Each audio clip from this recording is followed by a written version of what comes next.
नमस्कार, Hurkaru deep dive पर आपका स्वागत है। मेरे साथ है प्रोफेसर संतोष मेहरोत्रा, जो हमारे आज के खास मेहमान हैं। वो एक अर्थशास्त्री हैं और उनकी किताब है India out of work, rethinking India growth story, जो कि इन्होंने जजाति फरीदा साहब के साथ में लिखी है।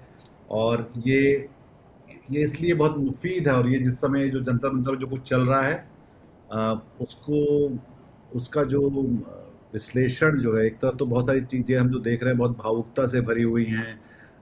एक तरह का आंदोलनों को लेके हमेशा एक लोगों में बहुत रोमांस रहता है, पर उसको एक जिसको बोलते हैं कि एक हार्ड लुक देने की वाली बात, कि उसकी हम समझें कि उसका उसका मूल्य क्या है। किस तरह से एक एक परिवार के लिए उसका मतलब क्या है। क्योंकि वो सिर्फ बच्चे, हम उनको बच्चे कह रहे हैं क्योंकि वो हमारे बच्चों की उम्र के हैं, बच्चे तो नहीं रहे वो। वो वोट भी देने वाले हैं, और वो एक तरह से नौजवान पूरी जो नई भारत की नौजवान पीढ़ी है, जिसके बारे में डेमोग्राफिक डिविडेंड के बारे में काफ़ी लंबी चर्चाएं और काफ़ी सारा इस पे अनुसंधान शोध चर्चाएं भी होती रही हैं। वो लोग हैं जिनके तो उनके घर परिवार का जो इन्वेस्टमेंट है, उनका टाइम है, और हमारी शिक्षा पद्धति है, उसकी परीक्षा का प्रणाली है, ये सब किस तरह से भारत को ही एक तरह से इसको बोलते हैं कि धक्का देके जो है नीचे गिराने में लगे हुए हैं। वो सिर्फ नौजवानों के नौजवान उसमें से एक पक्ष है। प्रोफेसर मल्होत्रा, आपका स्वागत है इस बातचीत में। और मेरे ख्याल से ये बातचीत हिंदी में खासतौर पर कोई देख नहीं रहा कि एक विहंगम, जिसको कहते हैं, परिप्रेक्ष्य में रख के देखा जाए इस चीज़ को कि इसका मतलब क्या है। चाहे वो एक परिवार की इकाई के लिए, इन नौजवानों के लिए और देश के लिए। जी, तो हम तीनों स्तरों पे बात करेंगे। परिवार की इकाई के लिए, हमारे समुदायों के लिए और हमारे देश के लिए। और एक तरीके से मैं इसको दुनिया के लिए भी इसकी बिल्कुल। इसकी महत्ता के बारे में चर्चा करूंगा, मगर परिवार की से शुरुआत करते हैं। दीदी जी, पहली बात तो बहुत बहुत धन्यवाद मुझे बुलाने के लिए। मैं बल्कि रोज ही एक न एक पॉडकास्ट कर रहा हूँ। ये मुद्दा इतना सामयिक है कि मैं आपको बताऊं कि क्योंकि मैं इस विषय से एक अध्यापक होते हुए विश्वविद्यालय के अध्यापक, जवाहरलाल नेहरू विश्वविद्यालय में अर्थशास्त्र अध्यापक था, और उससे पहले भारत सरकार में उच्चतम स्तर पे नीति आयोग तो नहीं, और वो तब योजना आयोग कहलाती थी, कहीं ज़्यादा मजबूत संस्था थी वो। जुड़े होने की वजह से नीतियों से मैं जुड़ा भी रहा हूँ। तो परिवार की के नज़रिए से देखते हैं। देखिए, हुआ ये है कि देश में आ, आप ये पाएंगे कि हमारा हमारा जो पूरा शिक्षा पद्धति है, पिछले 75 वर्षों में वो इस प्रकार विकसित हुई कि जो हमारे देश के गरीबतम 40-50% जनसंख्या थी, वो शिक्षा से अधिकतर वंचित रह गई।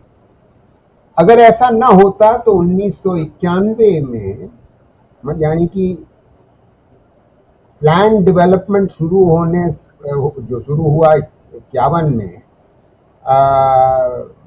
स्वाधीनता के 4 साल बाद से 40 साल में, 51 से 91 तक हमारी जो लिटरेसी रेट थी, साक्षरता दर थी, वो केवल 51% पहुंच पाई।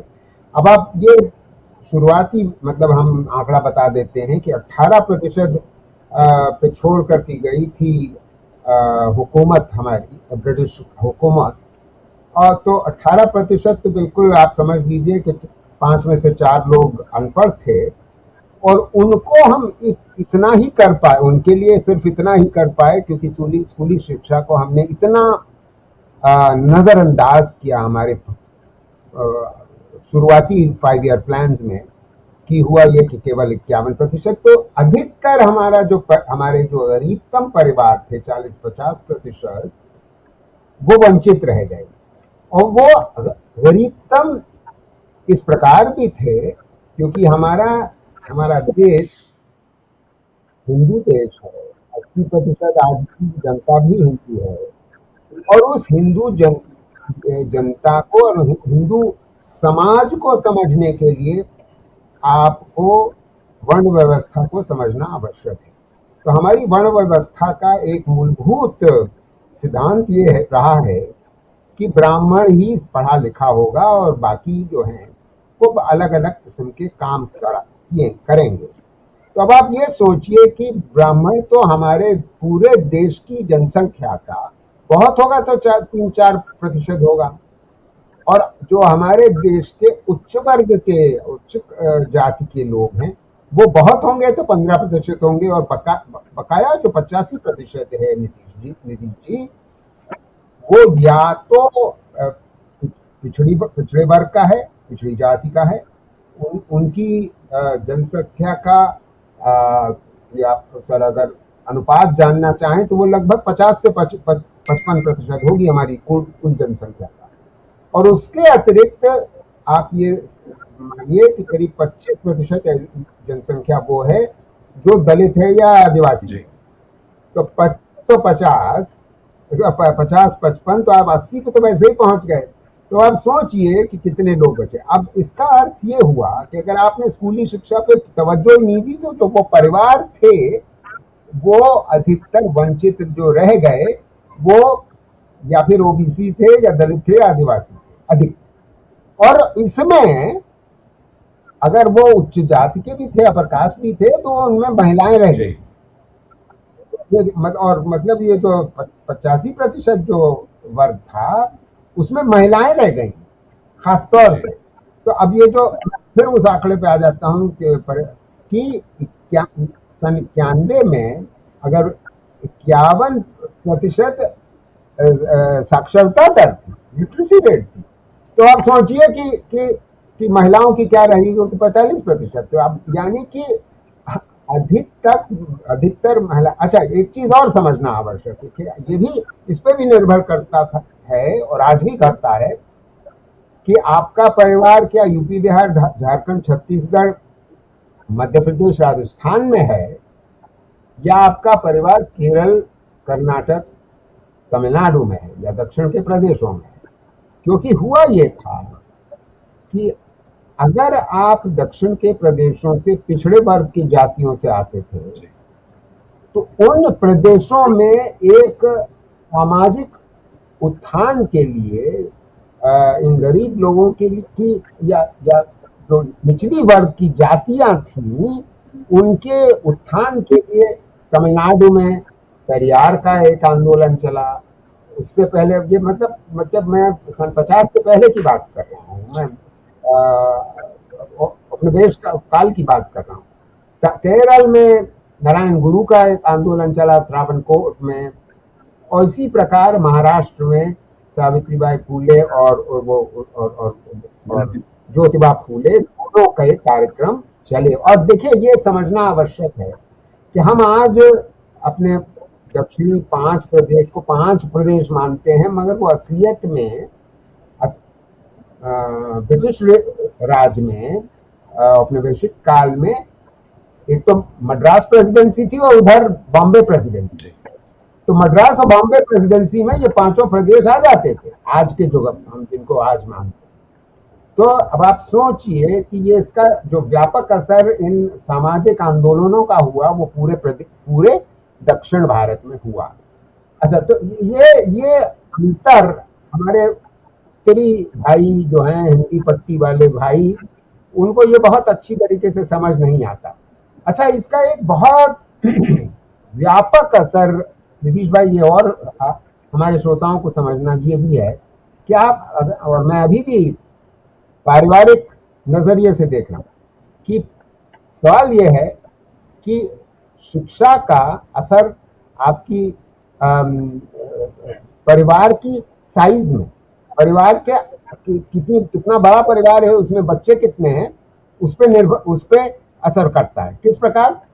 अगर महिलाएं उस परिवार में कुछ नहीं तो माध्यमिक शिक्षा प्राप्त कर चुके हैं, प्राथमिक तक काम नहीं करता, माध्यमिक शिक्षा अगर यानी कि आप 10वीं तक पढ़ चुके हैं महिलाएं, और उन वो महिलाएं ऐसी महिलाएं माँ बनती हैं, तो उसका असर ये होता है कि उनको उनका एक सामर्थ्य होता है, उनकी अपनी एक समझ और सोच होती है, जो मतलब जिसे रिप्रोडक्टिव राइट्स के नाम से जाना जाता है, कि महिलाओं को ये इतना जानकारी होती है कि हमें कितने बच्चे होने चाहिए।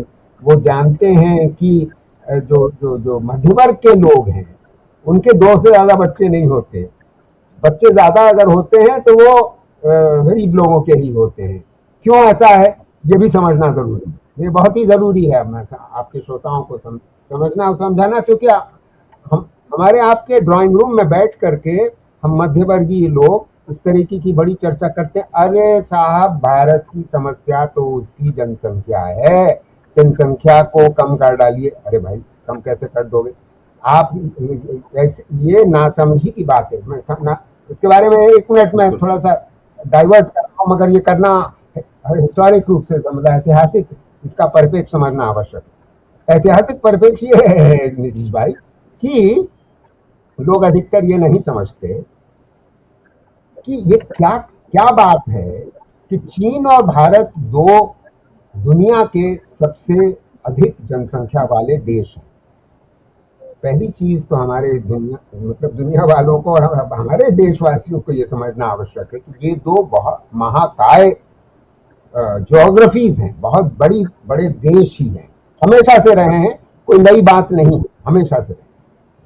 अच्छा, इसके अतिरिक्त लोगों को ये भी समझना आवश्यक है, क्योंकि इस विषय में अभी 2 मुद्दे और हैं। पहला बात तो ये समझना आवश्यक है कि हम एक बहुत ही पुराना civilisation, we are an ancient civilisation, we are among the 4 oldest civilisations in the world, जिनमें सबसे पुराना आपको इजिप्ट या मेसोपोटामिया, जिसे आज जो इराक है आज का मेसोपोटामिया, वो इजिप्ट और फिर हिंदुस्तान और चाइना। तो ये जो 4 सिविलाइजेशंस हैं, ये सबसे पुराने। अब इनमें आप ये देखिए कि ये चारों ऐसे सिविलाइजेशंस हैं जिनमें नदियों के किनारे ये सिविलाइजेशन पनपे, ठीक है। अच्छा, अब इसमें ये भी एक बारीकी समझना लोग कि इंडो गंजेटिक प्लेन जो हमारा है, जो नॉर्दर्न पूरा इंडो, क्योंकि हमारा जो पेनिनसुला है वो पेनिनसुला एक semi arid, geographically semi arid, तो उतना पानी नहीं है, वैसे तरह से नदियां नहीं है, मगर उत्तर भारत जो है उसमें नदियां खूब हैं। आपको पंजाब की तो बात मालूम है, गंगा जमुना और बाकी न जाने बिहार वगैरह में कितनी नदियां, ये सब तो मालूम। इसका असर ये हुआ कि अगर जहां पानी होता है वहां खेती हो सकती, सेटल्ड एग्रीकल्चर, जिससे जनसंख्या बढ़ने की संभावना बनती है। अगर खाना नहीं आप पैदा कर सकते तो जनसंख्या बढ़ेगी कहां से? जहां सूखा होगा, रेगिस्तान होगा, या समझ लेंगे। एनीवे, अब आप समझिए कि ये कारण था कि 400 साल पहले भी भारत और चीन की जनसंख्या काफी थी। अब मैं ज्यादा हिस्ट्री में जा रहा हूँ, मैं तेजी से आगे आज के आज की स्थिति पे ले आता हूँ कि इन सब चीजों को समझना जरूरी है। और इसमें कोई 2 राय नहीं है कि महिलाओं को अगर आप पढ़ा देते और मां पढ़ जाती है तो बड़ा परिवर्तन, देश में परिवर्तन आ जाता है। यानी मैं इस बात को परिवार से सीधे देश की सामाजिक परिपक्वता और आर्थिक विकास से जोड़ रहा हूं, क्योंकि अगर बच्चे कम पैदा होंगे तो जाहिर है जो भी जीडीपी बढ़ेगी, जो सकल घरेलू उत्पाद बढ़ेगा, वो कम लोगों के बीच में बंटना पड़ेगा।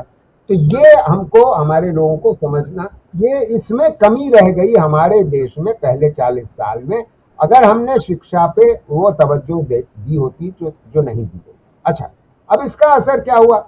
इसका असर अब हम मतलब एक सिर्फ कंटेम्प्रेरी की आज की तारीख में बात ले आते हैं कि 90 के दशक में फिर सरकारें जागरूक हुई, क्योंकि हम हमारे देश में खर्च बहुत कम, सरकारी खर्च बहुत अधिकतर कम ही होता था, और जो खर्च होता था वो हायर एजुकेशन पे होता था। अब ये देखिए कि प्रोफेसर संतोष मेहरोत्रा आपसे बैठे ये बात क्यों कर पा रहे हैं, क्योंकि प्रोफेसर संतोष मेहरोत्रा इस हायर एजुकेशन पे ज्यादा तवज्जो जो भारत सरकार और राज्य सरकारों ने दी 40 साल पहले, उसका फायदा उठा चुके हैं। तो हम उन मतलब कम कम मतलब अनुपात वाले लोग में हैं, और निधि जी आप भी शायद उसी कैटेगरी में आते होंगे कि हम लोग उच्च शिक्षा प्राप्त कर पाए। अब मैं देखिए, जब हुआ ये कि 90 के दशक में स्कूली शिक्षा बड़ी तेजी से बढ़ी, क्योंकि सरकार ने पैसा खर्च करना शुरू किया, और हुआ ये कि 2007 में आखिरकार जो प्राइमरी एजुकेशन है उसको हमने यूनिवर्सलाइज कर लिया, यानी कि नेट एनरोलमेंट रेट आपकी हो गई 97% 2007 में। मेरी समझ में ये 50-60 साल देर में हुआ, मगर हुआ आखिर जा। अब उसका असर ये हुआ कि जैसे जैसे सरकार ने पैसे खर्च करने सरकारी स्कूलों पे बढ़ाए, तो यही नहीं हुआ कि एनरोलमेंट बढ़ा, ये भी हुआ कि बच्चों को गरम खाना देना शुरू किया सरकार। पहले 3-4 में वो 2003-4 में अटल बिहारी वाजपेयी की सरकार वो राशन देती थी, 3 किलो गेहूं दे देती थी, और फिर उसके बाद हॉट कुक मील शुरू हुई 2004 की यूपीए सरकार में प्राइमरी कक्षा में, जिससे बच्चे और आना शुरू हो गए। देखिए, गरीब परिवार में एक 1 जून की अगर खाना मिल रहा जाए तो परिवार एकदम से भेजना बच्चों को शुरू कर देते हैं, क्योंकि बच्चा अगर भूखा है तो वो बेचारा सीखेगा, उसका मन ही नहीं होगा सीखने में। तो अच्छा, और फिर सरकार ने 2008-9 में अपर प्राइमरी में भी गरम खाना खिलाना शुरू कर दिया। तो इन सब चीज़ों से हुआ ये कि बड़ी तेजी से एनरोलमेंट बढ़ा, स्कूली शिक्षा बड़ा अच्छा हुआ, बच्चियों का भी एनरोलमेंट बड़ी तेजी से। अच्छा, एक चीज और हुई कि इस सब का जो लोगों को ये भी महसूस होने लगा कि भाई जो मध्य वर्ग है, अब मैं फिर परिवार पे चलाता हूँ कि ये गरीब लोग, उनको ये एहसास और मतलब उनकी घर करने लगा कि ये जो मध्य वर्ग के लोग हैं, इनके पास तो केवल 2 बच्चे होते हैं, इससे ज्यादा बच्चे ये करते नहीं है। एक हम ही हैं जिनको जो ज्यादा बच्चे करते हैं। तो उन्होंने भी अपनी जो बर्थ रेट थी, वो बर्थ रेट भी कम होनी शुरू हुई। ये दोनों चीजें साथ में चली, स्वास्थ्य सेवाएं भी थोड़ी बेहतर हुई। तो उन्होंने अच्छा, अब इसका असर ये हुआ कि डिमांड एजुकेशन की बढ़ती चली गई। अब 2010 में आपको बताऊं, कक्षा 9वीं के लिए, 9वीं या 10वीं के लिए एनरोलमेंट केवल 58% हुआ। 5 साल के अंदर वो इतना तेजी से बढ़ा, क्योंकि नीचे से प्रेशर हो रहा था, तो वो 85%, 58 से 85% हो गया, 58 to 85%। अब इन चीजों का असर हायर एजुकेशन पे हुआ, डिमांड बढ़ गई हायर एजुकेशन पे। एक आंकड़ा और बता करके इस भाग को मैं अपना खत्म करता हूं, क्योंकि ज्यादा आंकड़े सुन करके आपके श्रोता भी भाग खड़े होंगे, क्योंकि मगर ये समझना आवश्यक है, ये इतिहास समझना आवश्यक है लोगों को कि हम आज इस स्थिति में पहुंचे कैसे। तो एक कारण, बहुत बड़ा कारण ये है कि 2006 में हायर एजुकेशन एनरोलमेंट जो था, यानी कि 18 से 23 वर्ष के बच्चे जो आपको प्रोटेस्ट करते हुए आज दिख रहे हैं, उनका अनुपात जो हायर एजुकेशन में दाखिला ले चुका था, वो केवल 11% था 2006 की।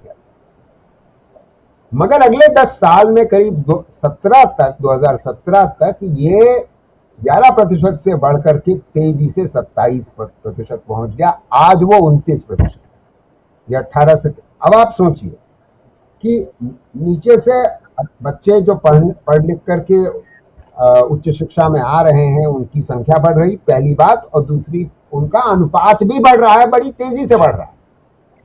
अब इस सब का असर ये हुआ नीतीश भाई कि जब बड़ी तेजी से, इसको मैं अंग्रेजी में मैसिफिकेशन शब्द इस्तेमाल करता हूँ, एक तरीके से ये इंक्लूजन बढ़ा कि मतलब और अधिक से अधिक बच्चे हायर एजुकेशन में आ रहे हैं, मगर इसमें दो दिक्कतें हुई और वो हमको आज आपको जंतर मंतर में दिख रहा है। इसीलिए इस सब का मुझे जायजा था पहले से, मैं 8 साल से इसको देश को, जनता को और हमारी सरकार को आगाह कर रहा था। दो चीजें क्या हुई, पहली चीज ये हुई कि जब आपको मैसिफाई करते हैं हायर एजुकेशन को बहुत ज्यादा तेजी से, तो जो उसकी शिक्षा की गुणवत्ता होती है वो खटाक से ऐसे गिरती है और वो आपको दिख रहा है।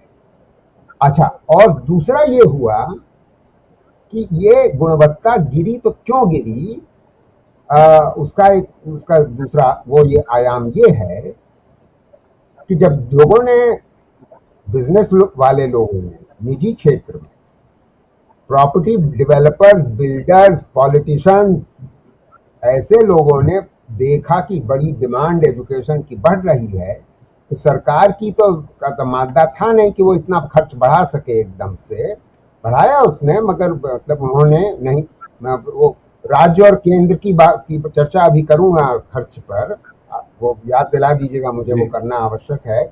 अगर असलियत में ये जो आपको गुणवत्ता में कमी आने का सबसे बड़ा कारण ये कि लाला पोपटमल कॉलेज, रानी पोपटमल कॉलेज, हर कोने अतरे में मैनेजमेंट कॉलेज, इंजीनियरिंग कॉलेज, सड़क पर चले जाइए, न जाने कितने इस तरीके के दो कौड़ी के कॉलेज, मैनेजमेंट, इंजीनियरिंग, फलाना ढिमाका, pharmacy, hotel management, degree courses चालू हो गए। कुछ 1 साल का सर्टिफिकेट वाले हुए, कुछ 2 साल का डिप्लोमा वाले हुए, कुछ 3 साल की डिग्री, और फिर कुछ MA MBA वगैरह वगैरह, भयानक रूप से इस प्रकार।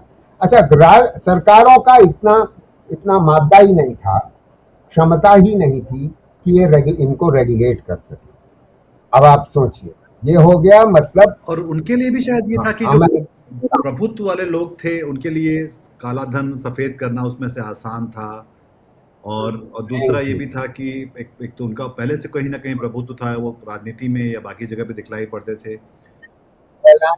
आप बिल्कुल सही इशारा कर रहे हैं। इसकी मैं अपने किताब में, आपने किताब जो शुरू में दिखाई, इसकी चर्चा करता हूँ, क्योंकि उन्होंने सोचा कि भाई काला धन तो हम कमा दूसरा कोई टैक्स नहीं था इस पे टैक्स का बड़ा फायदा था कि आपको टैक्स ही नहीं चुकाना था इसके लिए कुछ, जो तो आप कोई भी काम ईमानदारी से करते तो आपको टैक्स चुकाना पड़ता है उसमें। तो ये दोनों जो दो बड़े लोभ थे ये करने के शिक्षा के नाम पे, वो एक बिल्कुल जिसको बोलते हैं लो हैंगिंग फ्रूट था इन लोगों के लिए जिन्होंने शुरू किया। सरकार को जो कि करना चाहिए था, उसने अनुपातिक तरीके से उसको बढ़ाया नहीं, जो कि मतलब ये आश्चर्य की बात है। जब भारत गरीब था तब उससे ज़्यादा कॉलेजेस खोले, और जब उसकी समृद्धि हुई तो उसने कॉलेज खोलने बंद कर दिए। हाँ, ये भी है। हाँ, बिल्कुल बिल्कुल, ये भी बात है। और इसमें मैं आपको बताऊं कि केंद्र और राज्य सरकारें दोनों ही जिम्मेदार हैं इस खर्च को ना बढ़ाने में, जिसकी राहुल गांधी आज चर्चा कर रहे हैं। बड़ी अच्छी बात है कि वो ये चर्चा कर रहे हैं। और हाँ, न्यू एजुकेशन पॉलिसी 2020 की, वो ये उम्मीद लगाती है कि हम हमारे देश में 6%, मानिए कि 6% ऑफ GDP खर्च होना चाहिए सरकारों द्वारा। आज की तारीख में वो 4% से अधिक कभी नहीं बढ़ा है। और इस मामले में दुखद बात यह है कि UPA और BJP की दोनों की सरकारें, NDA की सरकारें जिम्मेदार हैं जी।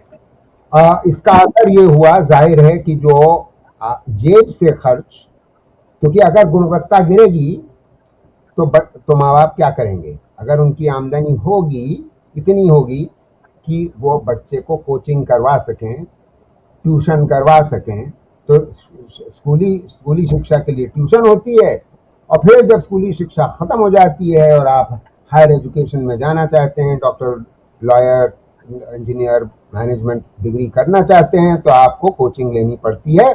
और कोचिंग ना लीजिएगा क्यों, तो ये जो महाकाय समुदाय हमारे देश में पैदा हो गया है, जो ये इन्हीं इम्तहानों को लेता है, चाहे वो यूपीएससी का हो, चाहे रेलवे का हो, चाहे टीचरों के लिए हो, चाहे पोस्टल सर्विस के लिए हो, आप जिस सरकारी नौकरी की।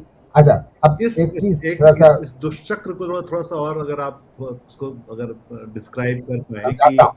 जैसे कि ट्यूशन क्यों लेना पड़ रहा है, क्योंकि शिक्षक हमारे पास ठीक नहीं है, शिक्षा ही ठीक नहीं है।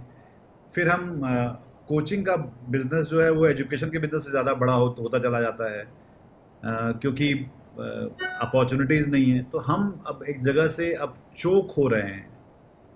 ये एक जंतर मंतर जो जिस तरह से जो कुछ चल रहा है प्रदर्शन, वो एक चोक पॉइंट है जहाँ पे वो बेचारा, अच्छा जो पैसा सरकार को लगाना था वो परिवार को लगाना पड़ रहा है पैसा, कि अगर अगर सरकार लगाती वो पैसा तो शायद परिवारों को वो पैसा नहीं लगाना पड़ता, कि कोचिंग के लिए, ट्यूशन के लिए, इन बिल्कुल, चीज़ों के लिए। बिल्कुल 100% तो सही। दरअसल परिवार, जो हिंदुस्तान का जो परिवार है, ये सारे जो बच्चे जो वहाँ बैठे हुए हैं, उनके माँ बाप हैं, वो भरपाई कर रहे हैं एक निकम्मी सरकारी निकम्मेपन की। और इसलिए ये मामला फंस गया। अच्छा, उसके बाद भी जब आपको रास्ता नहीं दिखाई देगा, अब जनता मंतर पर अगर आप आएंगे तो देखेगा कि क्योंकि ये सब करने के बाद भी उम्मीद नहीं दिखलाई देती है, सरकारी प्रणालियों पे यकीन नहीं है लोगों का अब जो है।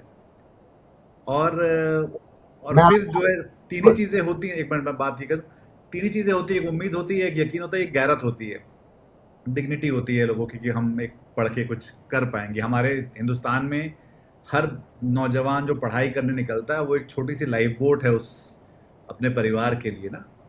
तो उसमें से कई लाइफ बोट निकल के बड़ी बन जाती है, जैसे कि आप बने या और जो लोग पढ़ लिख के आगे बड़े काबिल बन पाते हैं। और ये जो है सारी की सारी, जैसे अभी हम ईरान की अगर उदाहरण दें, वो सब हॉर्मोन्स में फंसे हुए नावों की तरह हैं कि वो उनके पास आगे निकलने का रास्ता नहीं है। और इस हताशा में वो सब ये दिखलाई पड़ रहा है। तो ये इस पे आप इसको आप थोड़ा सा अगर डिस्क्राइब करें सर। जी बिल्कुल। तो ये हताशा का स्रोत, मूल स्रोत पहले भी समझना आवश्यक, जी क्योंकि ये हताशा इस प्रकार की नहीं थी नीतीश जी 10-12 साल पहले तक, जितनी आपको इन 10 सालों में दिख रही है। उसका कारण समझा देता हूँ, संक्षेप में समझाऊंगा, क्योंकि अगर लोग ज़्यादा अच्छी तरीके से समझना चाहते हैं तो मेरी किताब पढ़ें। उसका संदर्भ ये है कि इस बेरोजगारी का सबसे मूल कारण शिक्षा व्यवस्था ही नहीं है। सबसे मूल कारण ये है कि जो निजी क्षेत्र में रोजगार पहले पैदा हो रहा था, उसके पैदा होने की रफ्तार निरंतर पिछले 10-12 साल में कम हो रही है, और वो सरकारी आंकड़े बता रहे हैं, जिनकी चर्चा करने के लिए हमारे पास इस कार्यक्रम में समय नहीं होगा। आपके संग जो पिछली शायद चर्चा की थी उसमें हमने इस विषय पर चर्चा करी थी, तो आप लिंक उस कार्यक्रम का डाल दीजिएगा जिसमें लोग देख सकें। तो मगर मोटी बात यह है कि हमें तुलना ये करनी चाहिए कि जब जैसे जैसे हमारे देश का युवा पिछले 20-25 साल में, खास तौर से जिसका इतिहास मैं पहले बता चुका शुरू में, जैसे जैसे युवा हमारा अधिक से अधिक पढ़ना शुरू कर रहा था और पढ़ रहा था और स्कूल कॉलेजों में भर्ती हो रहा था, तब हमारी ग्रोथ रेट इकोनॉमी की करीब 2000 से 2015 तक अच्छी खासी थी, जिसकी वजह से हम आंकड़े मैं इसकी चर्चा करता हूं किताब में कि 2000 से 2012 तक गैर कृषि क्षेत्र में, हम निजी क्षेत्र में रोजगार लगभग 75 लाख सालाना उत्पन्न कर रहे थे।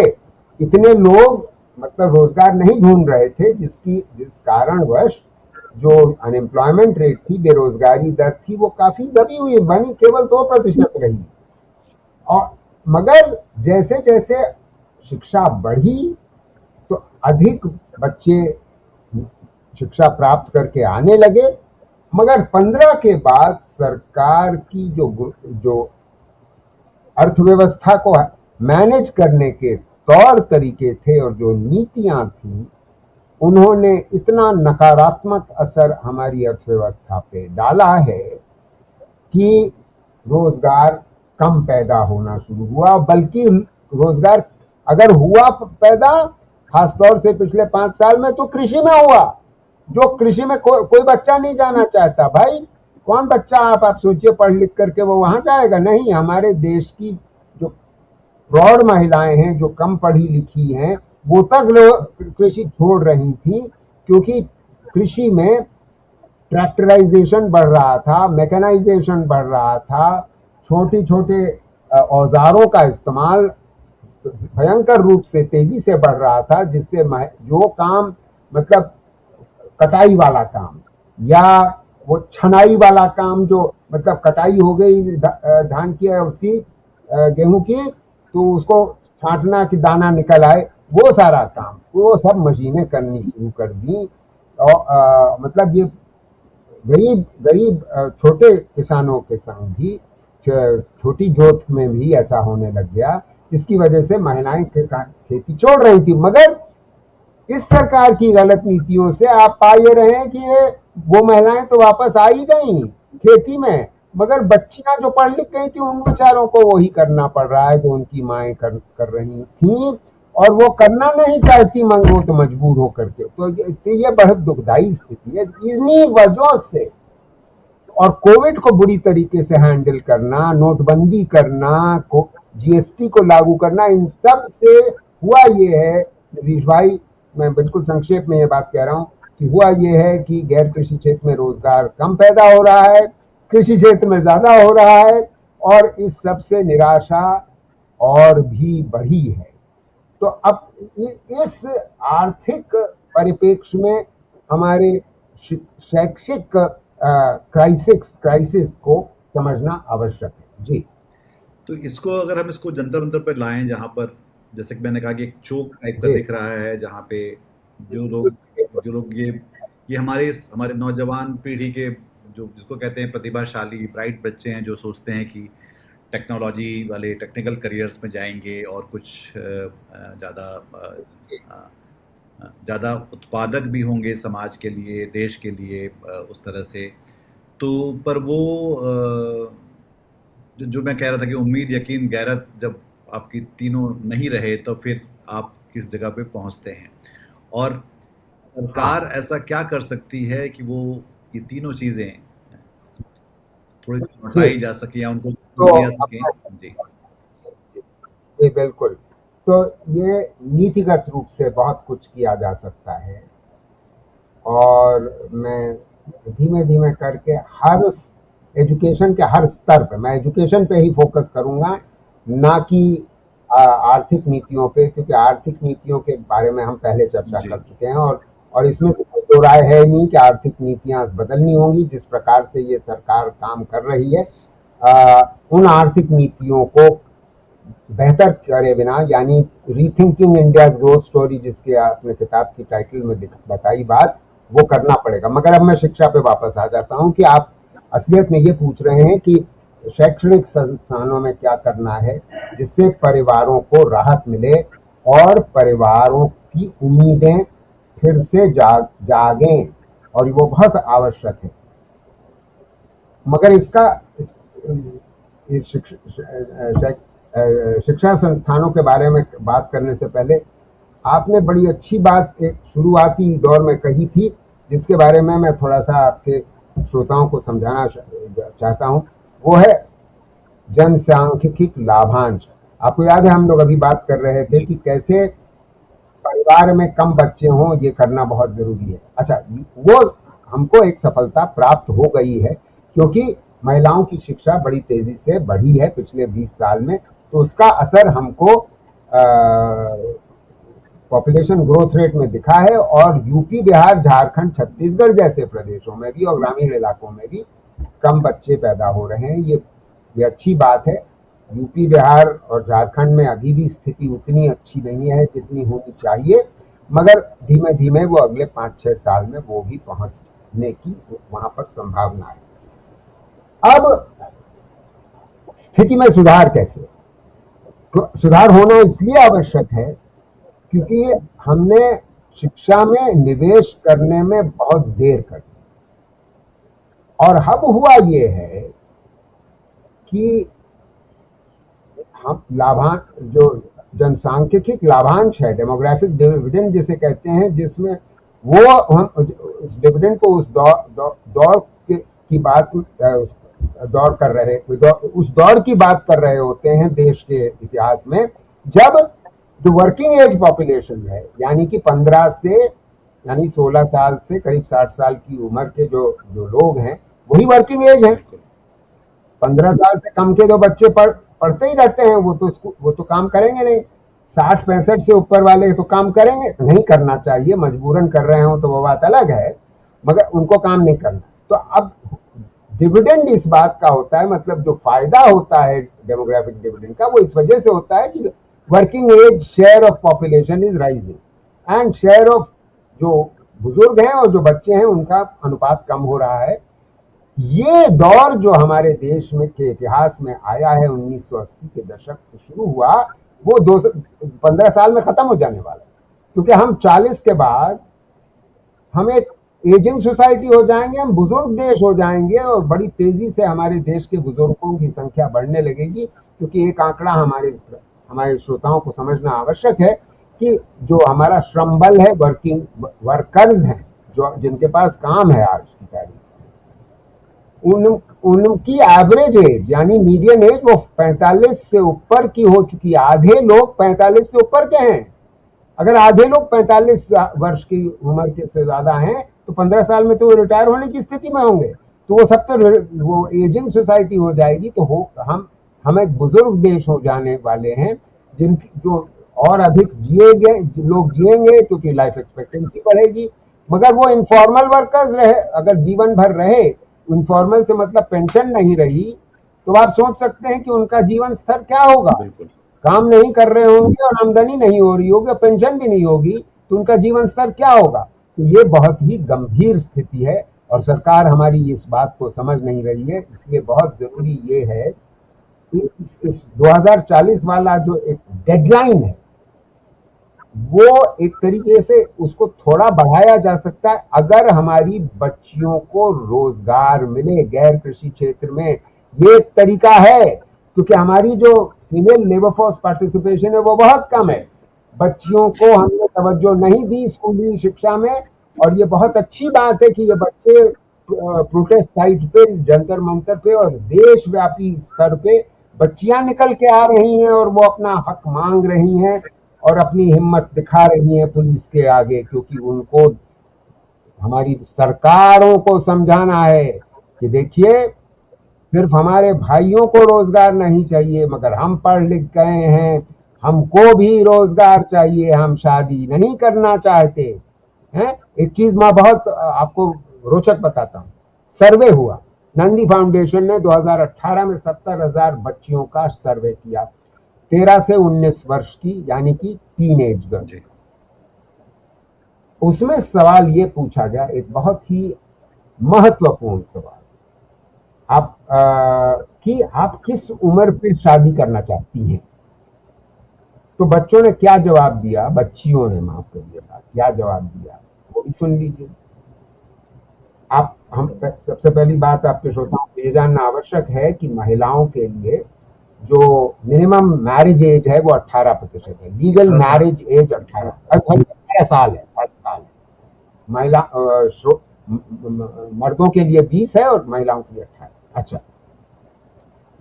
तो इन बच्चियों ने, और ये बच्चियां 13 से 19 साल, क्या जवाब दिया उन्होंने?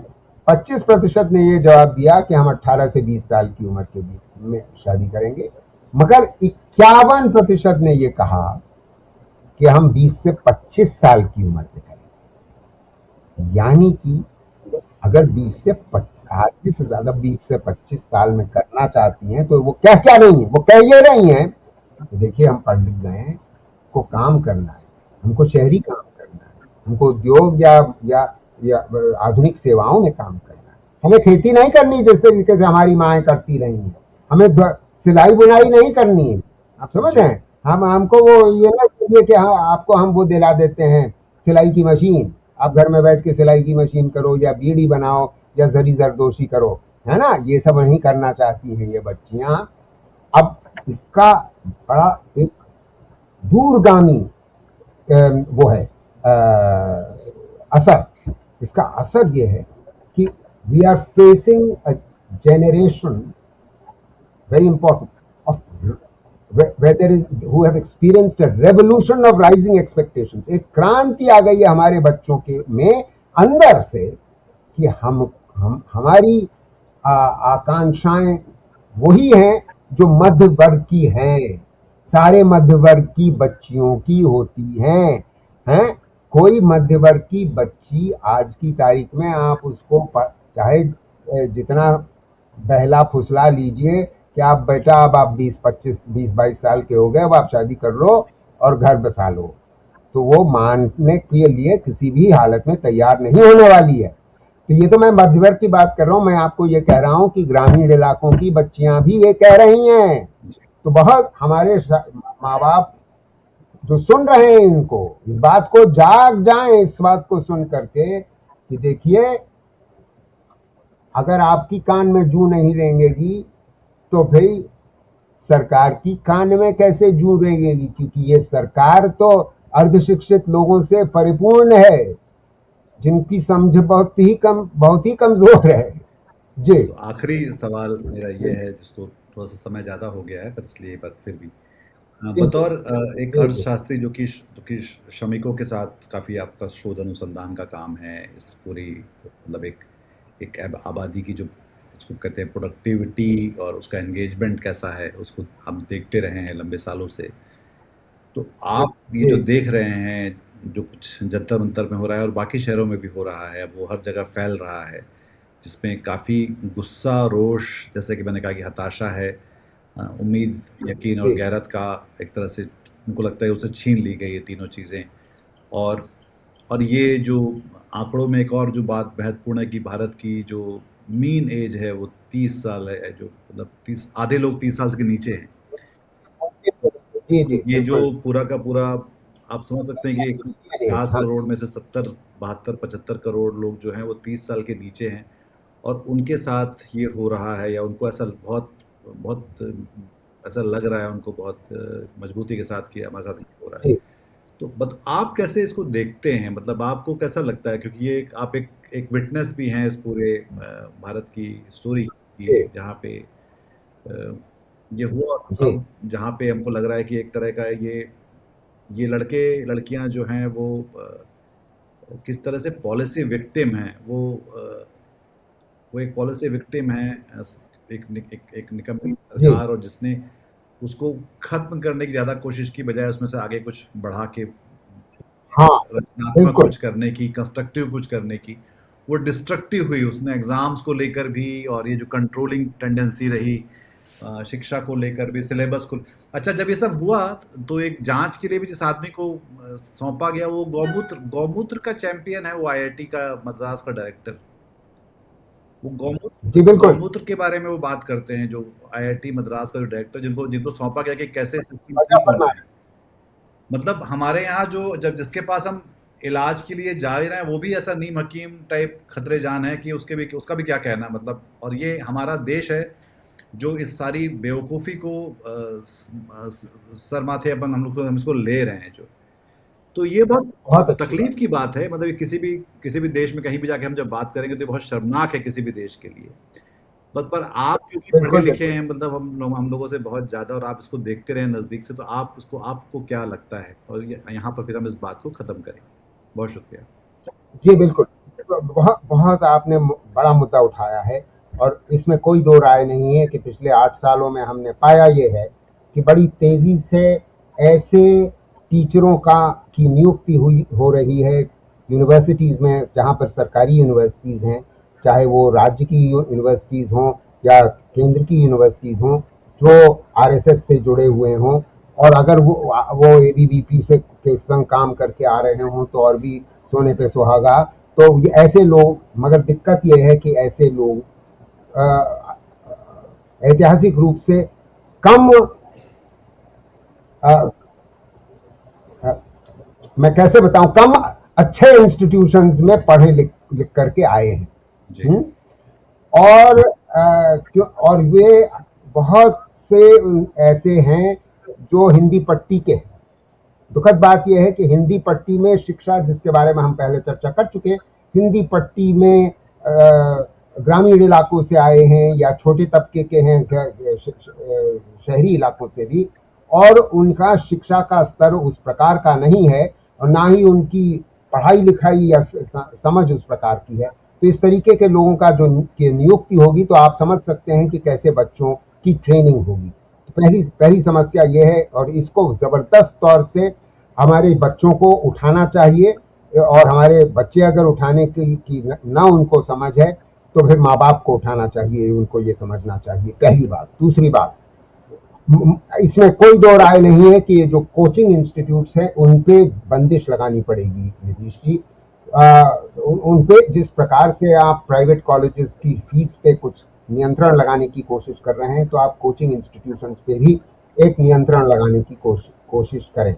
तीसरी बात मैं ये कहूँगा कि ये जो बहुत भारी संख्या में हायर एजुकेशन में बच्चों को आने दिया जा रहा है अलल्ले तलल्ले, वो आपने जो कंबाइंड यूनिवर्सिटी एंट्रेंस टेस्ट शुरू किया वो केवल 2022 में शुरू हुआ। मैं आपके श्रोताओं को बता दूं कि चीन में इस प्रकार का टेस्ट 30 साल से चल रहा है, इसलिए उनका हायर एजुकेशन सिस्टम का स्तर हमारी स्तर से कहीं ज़्यादा है और उनका एनरोलमेंट रेट भी ज़्यादा है हायर एजुकेशन में। और वहाँ जो बच्चे स्टेम के सब्जेक्ट्स पढ़ रहे हैं, यानी कि science, technology, engineering and math के विषय जो पढ़ रहे हैं, वहाँ पर उन सब्जेक्ट्स पे तवज्जो ज़्यादा है।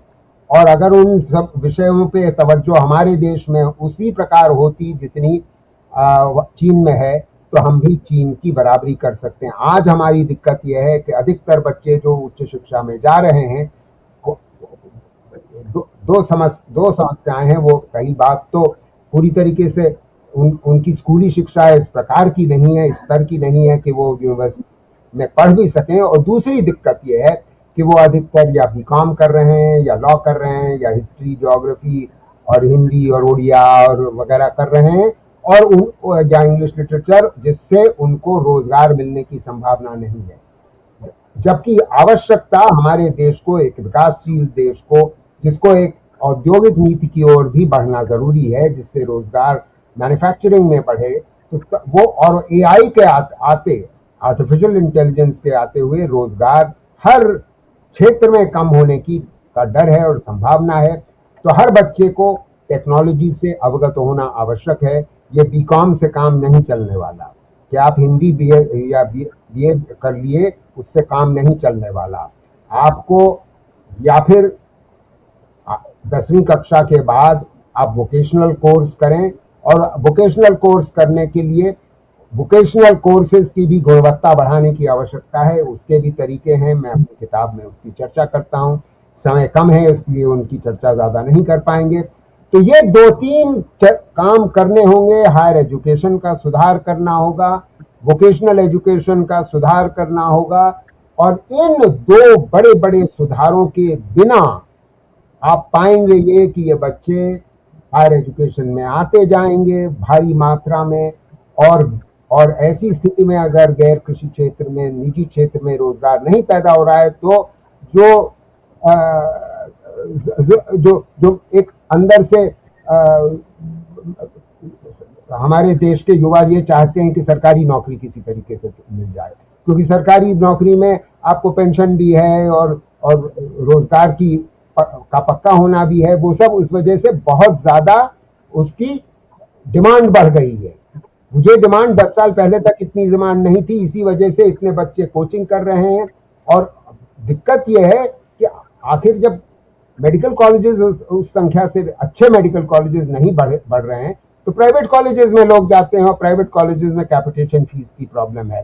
और इंजीनियरिंग कॉलेजेस के संग भी ये हो रहा है कि बहुत ज़्यादा इंजीनियरिंग कॉलेजेस खुल गए थे, तो एआईसीटी ने कई इंजीनियरिंग कॉलेजेस को बंद किया है क्योंकि उनको रोजगार बेचारों को नहीं मिल रहा। तो वैसे भी वो 2 कौड़ी के इंजीनियरिंग कॉलेजेस थे, उसका इतिहास हम बता चुके। तो मतलब ये सारी सुधारों की पे ध्यान देने की, तवज्जो देने की आवश्यकता है, जिससे इन सब चीज अगर ये सब सुधार किए जाएंगे, उसका एक मूल तरीका ये है या सिद्धांत ये होना पड़ेगा कि सरकारों को कहीं ज्यादा अकाउंटेबल होना पड़ेगा, जिम्मेदारी दिखानी पड़ेगी हमारे देश के युवाओं के प्रति, क्योंकि अगर हम रोजगार नहीं पैदा कर पाएंगे तो ये जो स्थिति आपको पूरे देश में पिछले 10 रोज से बिल्कुल भड़की हुई दिख रही है, ये स्थिति और गंभीर होती चली जाएगी, इसमें कोई दो राह नहीं है।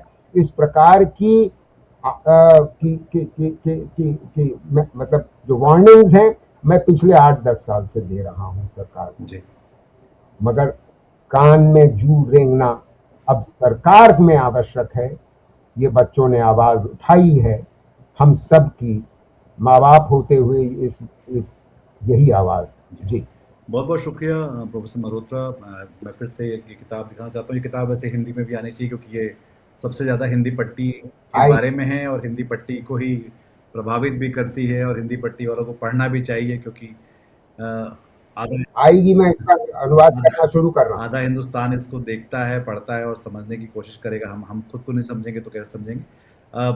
जैसे कि आप जानते हैं हरकारा जो है शोर कम रोशनी ज़्यादा हमारा हमारा टैगलाइन है हमारी, और हम लोग कोशिश करते हैं कि चीज़ों को उस रोशनी में देखें जहाँ तर्क है, जहाँ पर आंकड़े हैं, जहाँ पे तथ्य हैं और जहाँ पर एक कॉमन सेंस है। इन सब की जो कमी हमको दिखलाई पड़ती है मेन स्ट्रीम मीडिया में भी, और जिस तरह से लोगों को जो हमारा सबसे बड़ा संसाधन था इस देश का, जो कि 30 साल से नीचे का हिंदुस्तान है, उसको हमने कैसे एक तरह से वेस्ट कर रहे हैं, कैसे हम उनको हरा रहे हैं, कैसे हम उनको पीट रहे हैं सड़क पे बुला-बुला के। जो निहत्थे अहिंसक लोग अपना इंसाफ मांग रहे हैं, उनके साथ पिटाई हो रही है और हम ये सब देख रहे हैं इस समय।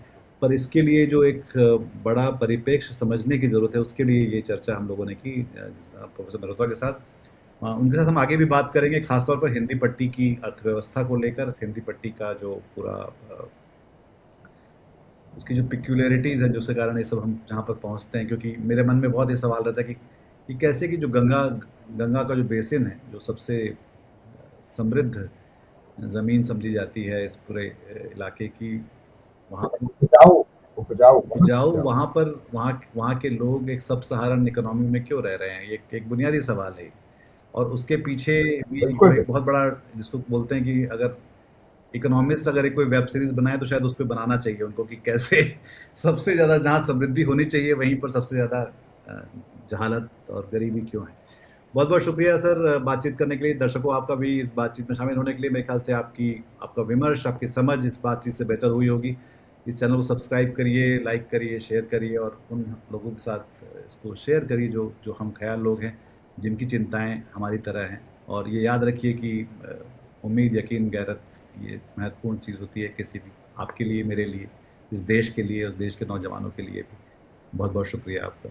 नमस्कार। हिंदी में खबरें कितनी सारी हैं। आप दरअसल इन्फॉर्मेशन ओवरलोड के शिकार हैं।